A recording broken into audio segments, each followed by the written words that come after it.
సైదరాబాద్ police commissioner పరిధిలోని Madhapur police స్టేషన్లో ACB అధికారులు తనిఖీలు నిర్వహించారు.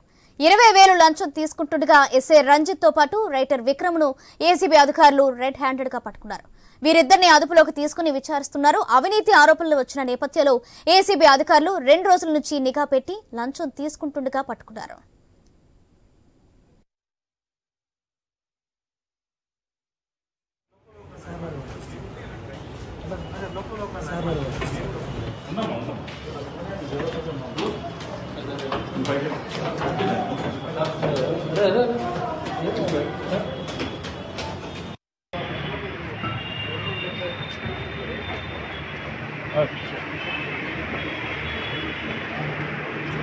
అదే నేను చెప్తున్నాను మీకు, జస్ట్ నాకు గివ్ చేసి ఉంటాయి.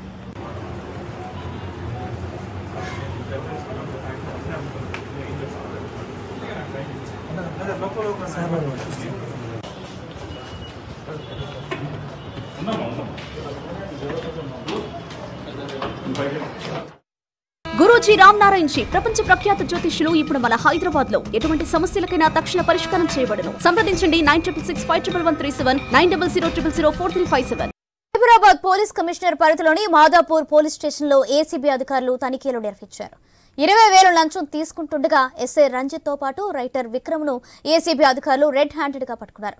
వీరిద్దరిని అదుపులోకి తీసుకుని విచారిస్తున్నారు. అవినీతి ఆరోపణలు వచ్చిన నేపథ్యంలో ఏసీబీ అధికారులు 2 రోజుల నుంచి నిఘా పెట్టి లంచం తీసుకుంటుండగా పట్టుకున్నారు. రైట్, ఇదే విషయానికి సంబంధించి మరింత సమాచారం మా ప్రతినిధి రవిచంద్ర అందిస్తారు. రవిచంద్ర, సౌజన్య, మాదాపూర్ ఎస్ఐ రంజిత్ తో పాటు రైటర్ విక్రమ్ ను ఏసీబీ అధికారులు రెడ్ హ్యాండెడ్ గా పట్టుకున్నారు.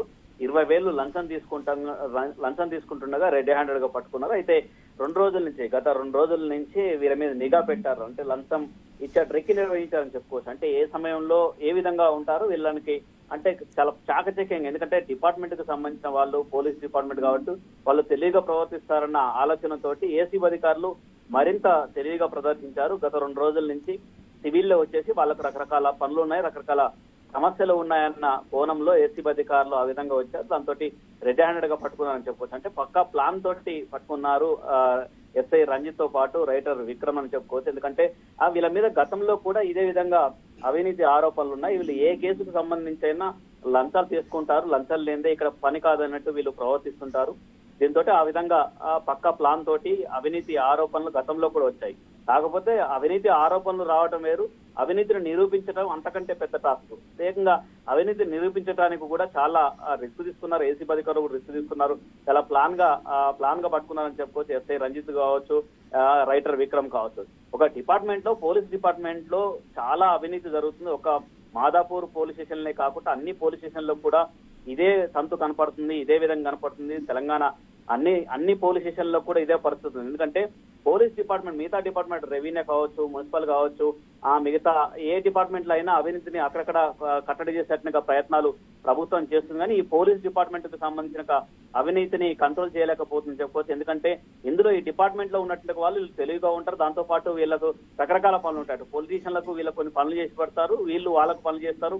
దీంతో ఒక విధంగా కోఆర్డినేషన్ తోటి సిస్టమ్ గా వెళ్ళిపోతుంటారు. ఆ విధంగా జరుగుతుంటుంది. అందుకని దీని మీద, ఇలాంటి అవినీతి మీద చాలా నిఘా పెట్టాల్సిన అవసరం కూడా ఉంది. పోలీస్ డిపార్ట్మెంట్ల మీద నిఘా పెట్టాలి. ఇవాళ ఇట్లాంటి సంఘటనలు ఒక రంజిత్ ని, రైటర్ విక్రమ్నే కాకుండా అన్ని స్టేషన్లో కూడా నిఘా పెట్టేసి ఏసీబీ అధికారులు, పోలీస్ డిపార్ట్మెంట్ అవినీతిని కడిగేస్తే చాలా బాగుంటుందని చెప్పుకోవచ్చు. సౌజన్య, రైట్, థ్యాంక్ యూ రవిచంద్ర.